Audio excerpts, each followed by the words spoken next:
श्री शिवाय नमस्तुभ्यम। हर हर महादेव। दोस्तों, आप सभी लोग जानते हैं कि 18 नवंबर 2024 यानी सोमवार को पड़ रही है मार्गशीर्ष महीने की संकष्टी चतुर्थी तिथि। और दोस्तों, ये वो चतुर्थी तिथि है जो मार्गशीर्ष महीने में पड़ने वाली सबसे बड़ी तिथि है, क्योंकि यह सोमवार के दिन पड़ रही है और इसका बहुत ही बड़ा और विशेष महत्व होता है। पूज्य गुरु जी ने कहा है कि अगर कभी भी मौका लग जाए और मार्गशीर्ष महीने की संकष्टी चतुर्थी तिथि सोमवार को पड़ जाए तो आप लोगों को 11 चावल के दाने का उपाय तो अवश्य ही करना चाहिए। इन दोनों का संयोग बहुत ही कम आता है। इसी के साथ मैं गुरु जी ने अपनी शिव पुराण कथा में बताया है कि इस दिन आपको 11 चावल दाने का उपाय तो आपको अवश्य ही करना चाहिए, क्योंकि ऐसा दिन पूरे साल में सिर्फ एक ही बार आता है। और दोस्तों, आप सभी लोग जानते हो कि सोमवार का अगर सबसे बड़ा कोई उपाय है तो वो 11 चावल के दाने वाला उपाय है। तो दोस्तों, इस सोमवार के दिन आप लोगों को इस 11 चावल के दाने वाले उपाय को जरूर करना है। बहुत सारे लोग होंगे जिन लोगों ने इस उपाय को ना किया हो, मतलब पूरा साल निकल गया, उन्होंने किसी भी दिन इस 11 चावल के दाने वाले उपाय को ना किया हो। पर दोस्तों, आपके पास एक आखिरी मौका बचा हुआ है जो कि 18 नवंबर के दिन है। तो इस दिन आप लोगों को इस वाले उपाय को जरूर कर लेना है। भले ही आपने पूरे महीने भर इस उपाय को ना किया हो, पर अगर आपने इस मार्गशीर्ष महीने के सोमवार चतुर्थी के दिन अगर इस वाले उपाय को कर लिया तो आपको इस उपाय को करने का वो फल मिलेगा जिसकी आपने कभी कल्पना भी नहीं करी होगी। इसीलिए आप लोग इस वाले उपाय को एक बार जरूर कर लेना है, ताकि आप लोगों के हाथ से यह मौका ना जा सके और आपको इस उपाय को करने का फल मिल सके। दोस्तों, यह उपाय पंडित जी ने अपनी अभी की ही श्री शिव महापुराण की कथा में बताया है, जिस उपाय को आज हम आपको बहुत अच्छे से समझाने वाले हैं। इस वीडियो को देखने के बाद इस उपाय को समझने के लिए आपको कोई और वीडियो को देखने की जरूरत नहीं पड़ेगी। तो चलिए दोस्तों, उपाय को शुरू करते हैं। देखिए, यह इस मार्गशीर्ष महीने की सोमवार के दिन यह इतना खास होता है, इतना महत्वपूर्ण होता है। देखा गया है कभी कभी बड़े बड़े पूजा पाठ अनुष्ठान से जो मनोकामना पूर्ण नहीं होते, वो मार्गशीर्ष महीने के सोमवार के दिन एक छोटे से उपाय करने से ही आपकी मनोकामना पूर्ण हो जाती है। और बहुत सारे लोगों ने इस उपाय को किया भी है और उनको इस उपाय को करने का फल भी जरूर मिला है। अगर आप लोग भी इस उपाय को करना चाहते हैं तो आप इस उपाय को पहले अच्छे से समझ लेना, सुन लेना, उसके बाद करना। आपको इस उपाय का फल जरूर मिलेगा। और इस उपाय को कर लेने से आपके घर में चाहे किसी भी प्रकार की दुख और समस्या क्यों ना चल रही हो, आपको उसका कारण भी नहीं पता है कि भाई यह समस्या किस कारण से चल रही है, उसका कुछ भी कारण हो सकता है, जैसे पितृदोष हो सकता है या किसी भी तरह का मंगल दोष भी हो सकता है। तो इस दिन आप लोगों को यह वाला उपाय कर लेना है। यह एक ऐसा उपाय है जिस उपाय को अगर किसी विशेष दिन पर किया जाए तो भाई उस विशेष दिन का जो है वह तो हमें मिलता ही मिलता है, पर हमने उस दिन पर इस उपाय को किया है तो हमें उससे भी बड़ा फल मिलता है, और फल बहुत जल्दी मिलता है, क्योंकि आप इस उपाय को बहुत ही बड़े और विशेष दिन पर कर रहे हो। तो चलिए अब उपाय के बारे में बात करते हैं, लेकिन उससे पहले आप लोगों को यह जानना आवश्यक है कि आखिर यह उपाय किस समय करना है, किसको करना है और कैसे करना है। तो चलिए हम आगे आपको वीडियो में एक एक करके बता देते हैं।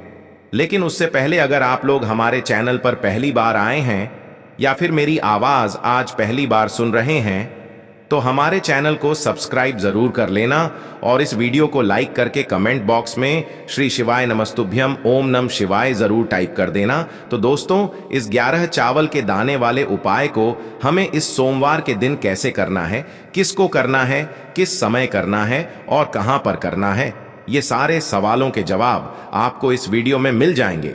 और जो ये वीडियो देखेगा भाई, उसको 11 चावल के दाने वाला उपाय जरूर करना चाहिए, क्योंकि इस दिन एक चावल के दाने का भी बहुत ही बड़ा और विशेष महत्व होता है। और जब बात आ जाए 11 चावल के दाने की तो ये सोने पे सुहागा वाली बात हो जाती है और ये एक बहुत ही बड़ा उपाय हो जाता है इस सोमवार चतुर्थी का। तो अब दोस्तों, इस 11 चावल के दाने वाले उपाय को आखिर करना किसको है, सबसे पहले हम लोग वो बात जान लेते हैं। तो देखो, घर की जो बड़ी माताएं बहनें होती हैं, उन माताओं बहनों में से कोई भी एक बड़ी माता बहन इस वाले उपाय को कर सकती है। और दोस्तों, अगर आप चाहें तो अपने घर में से सभी सदस्यों को भी इस उपाय को करवा सकते हैं। अगर किसी व्यक्ति की खुद की कोई मनोकामना है, खुद की कोई दुख और परेशानी है जो कि वह अपने लिए ही करना चाहता है इस वाले उपाय को, तो वह खुद अपने लिए भी कर सकता है। बाकी अगर कोई घर में से ऐसा है जो कि अपने पूरे घर परिवार की सुख और शांति के लिए ये वाला उपाय करना चाहता है, तो भाई वह भी कर सकता है, उसमें भी कोई दिक्कत वाली बात नहीं है। कहने का मतलब ये है कि इस उपाय को हर एक सदस्य भी कर सकता है और पूरे घर परिवार के सदस्य के लिए घर की बड़ी माताओं बहनों में से कोई एक माता बहन भी कर सकती है। माताएं बहनें अगर घर में उपस्थित न हो या वो यह वाला उपाय न कर पा रही हो, तो फिर घर का कोई बड़ा सदस्य भी इस 11 चावल के दाने वाले उपाय को कर सकता है, चाहे फिर वह पुरुष ही क्यों ना हो, उसमें कोई भी दिक्कत वाली बात नहीं है। अब दोस्तों, इस 11 चावल के दाने वाले उपाय को हमें करना कहां पर है? हमें इसे शिव जी के मंदिर में जाकर करना है। बहुत सारे लोग प्रश्न करते हैं हर एक उपाय को करते समय क्या हम इस उपाय को घर पर कर सकते हैं? तो इस वाले उपाय को आप घर पर नहीं कर सकते हो। इस वाले उपाय को करने के लिए आपको शिव जी के मंदिर ही जाना पड़ेगा। उसके बाद में दोस्तों, जो अगला प्रश्न निकल कर आता है वो यह आता है इस उपाय को लेकर कि आखिर इस उपाय को हमें किस समय करना है, सुबह के समय करना है कि शाम के समय करना है। तो देखो, इस वाले उपाय को आप लोग सुबह के समय भी कर सकते हो और शाम के समय प्रदोष काल में भी कर सकते हो। अब अगर आप पूछो कि भाई सबसे उत्तम समय कौन सा रहेगा इस 11 चावल के दाने वाले उपाय को करने का, तो हम आपसे बस यही कहेंगे कि इस उपाय को आप सुबह के समय करेंगे तो ज्यादा बेहतर होगा। बाकी अगर प्रदोष काल शाम के समय भी करेंगे तो भी अच्छा होगा, उसमें कोई भी दिक्कत वाली बात नहीं है। तो अब दोस्तों, जो अगली सबसे बड़ी और महत्वपूर्ण बात आती है वो यह आती है कि सुबह अगर हम उपाय को करेंगे तो हमें कितने बजे से लेकर कितने बजे तक के बीच में करना है, और शाम के समय प्रदोष काल में करेंगे तो हमें कितने बजे से लेकर कितने बजे के बीच में करना है। तो देखो, सुबह जितनी जल्दी हो सके आप उपाय को करने की कोशिश करना। बाकी अगर किसी कारणवश लेट भी हो जाओ, थोड़ी देर भी हो जाए, तो 10 या 11 बजे तक भी आप उपाय कर लेना, पर 12 बजे से ज्यादा देरी न हो, ठीक है? इस बात का ध्यान रखना। उसके बाद में दोस्तों, अगर शाम के समय प्रदोष काल की बात करें, प्रदोष काल का जो समय होता है वो शाम के 6 बजे से शुरू हो जाता है। मतलब शाम के 6 बजे से लेकर 7 बजे के बीच का जो समय होता है ये समय प्रदोष काल का समय होता है। पर अभी जो मौसम चल रहा है, इस मौसम में जो है शाम बहुत देरी से होती है, तो आप इस उपाय को 7 या 8 बजे के बीच में भी कर सकते हो। मतलब शाम के 6 बजे से रात 8 बजे के बीच में आप कभी भी इस वाले उपाय को कर सकते हो, उसमें कोई भी दिक्कत वाली बात नहीं है। अब दोस्तों, यहां पर इस उपाय को लेकर एक और सबसे बड़ी बात यह निकल कर आती है कि इस 11 चावल के दानों को हमें लेना कहां से होता है, और हमें इस उपाय को करने के साथ में क्या और कुछ भी सामग्री ऐसी होती है जो शिव जी के मंदिर लेकर जानी पड़ती है। तो देखो, यहां पर हम आपको बता दें, सबसे पहले आप लोग ये जान लो कि यह जो 11 चावल के दाने वाला उपाय है, सिर्फ और सिर्फ आप उपाय की सामग्री लेकर कभी भी शिव जी के मंदिर मत जाना, क्योंकि हमें भगवान के सामने यह नहीं दर्शाना है कि अगर हम भगवान शिव जी के मंदिर आए हैं तो अपने फायदे के लिए आए हैं। तो इसलिए जो भी पूजन सामग्री है, उपाय सामग्री है, 11 चावल के दाने, इसके साथ में आपको पूजन सामग्री भी जरूर लेकर जाना है। देखो, अगर सुबह के समय उपाय कर रहे हो तो सीधी सी बात है, 1 लोटा जल तो आप लेकर जाओगे ही जाओगे। वही 1 लोटा जल अगर मिट्टी का जल हो तो बहुत अच्छा रहेगा। मिट्टी का जल कैसे बनाया जाता है, इसके लिए हमने पहले से बहुत सारी वीडियोस बना दी है। आपके पास इस दिन एक आखिरी मौका रहेगा मिट्टी का जल शिव जी पर चढ़ाने का और उपाय को करने का। बहुत बड़ा आपको इस दिन फल मिलेगा। तो इसलिए इस दिन हो सके तो भाई मिट्टी का जल चढ़ाना, तो अपने साथ में कम से कम 1 लोटा जल तो आपको लेकर जाना ही जाना है। अगर मिट्टी का जल नहीं है तो घर का जल भी आप इस्तेमाल कर सकते हो।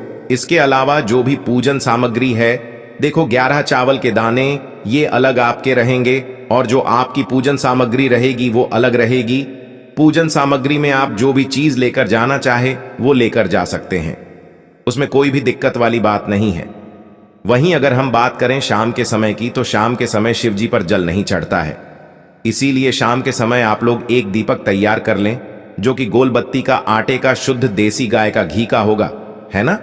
इस बात का आप लोगों को ध्यान रखना है, और इस दीपक को आपको घर से जलाकर नहीं लेकर जाना है, भगवान शिव जी के मंदिर में जाकर ही जलाना है। इस बात का भी आप लोगों को ध्यान रखना है।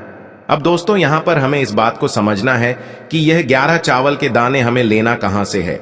क्या हमें दुकान से लेकर आना है, या हमें अपने घर से लेना है, या कहां से लेकर आना है, और कौन से चावल लेना है, क्योंकि चावल भी बहुत प्रकार के होते हैं। तो देखो, इन सभी सवालों के जवाब आप लोग एक बात में सुन लो कि भाई ये जो उपाय है, इस उपाय में आपको ये नहीं देखना है कि भाई कौन से चावल है, कौन से चावल नहीं है। बस जो भी चावल ले रहे हो, वो चावल का दाना सबूत होना चाहिए, मतलब साबुत होना चाहिए, टूटा हुआ नहीं होना चाहिए, कटा पिटा नहीं होना चाहिए। ये बात आपको ध्यान रखना है। बाकी आपका चावल बासमती हो या सादा चावल हो या कोई सा भी चावल हो, उसमें कोई भी दिक्कत वाली बात नहीं है।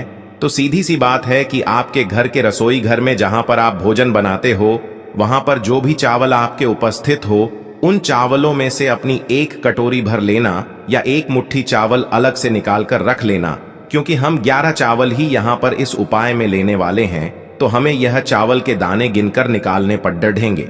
इस बात का आप लोगों को ध्यान रखना है।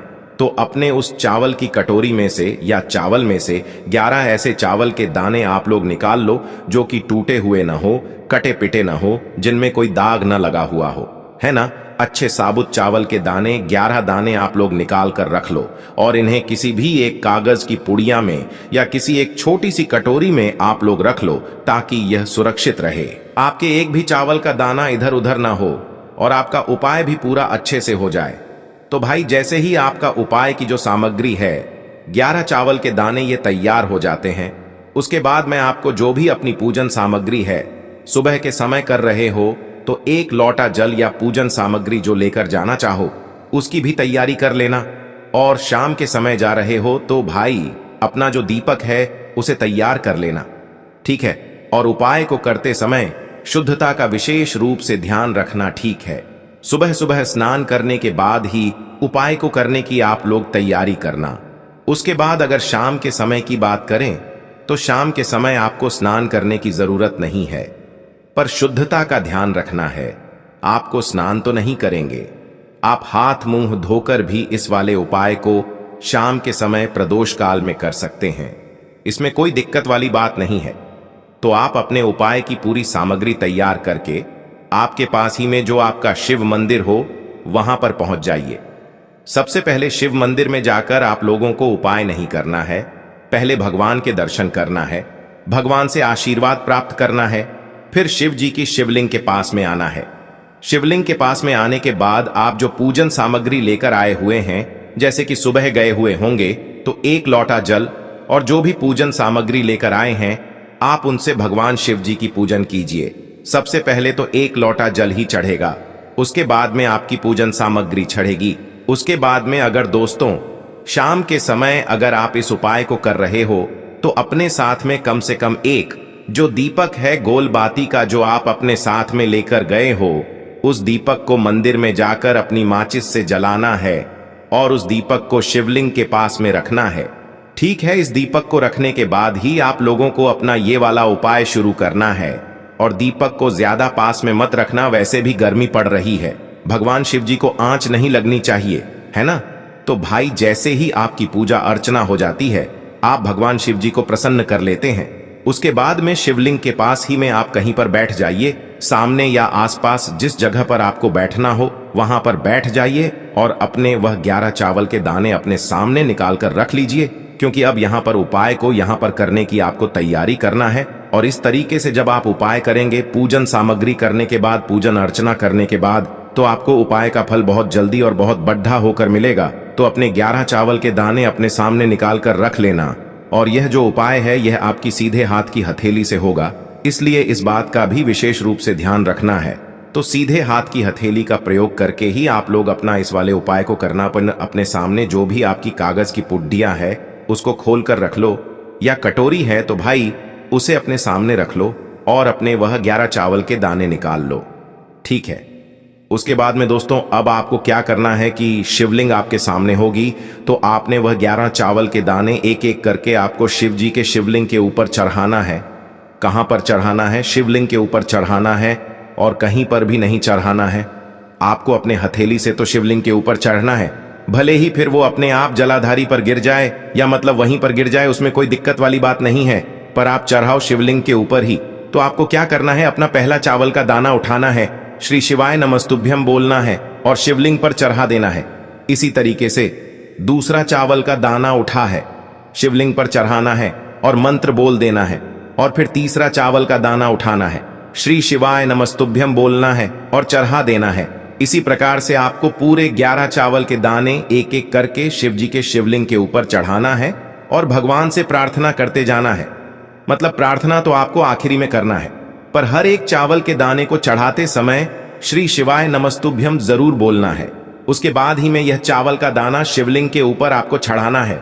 जैसे ही आपके 11 चावल के दाने शिवलिंग के ऊपर चढ़ जाते हैं, तो भाई उसके बाद में आपको क्या करना है, भगवान से अपनी मनोकामना बोलना है।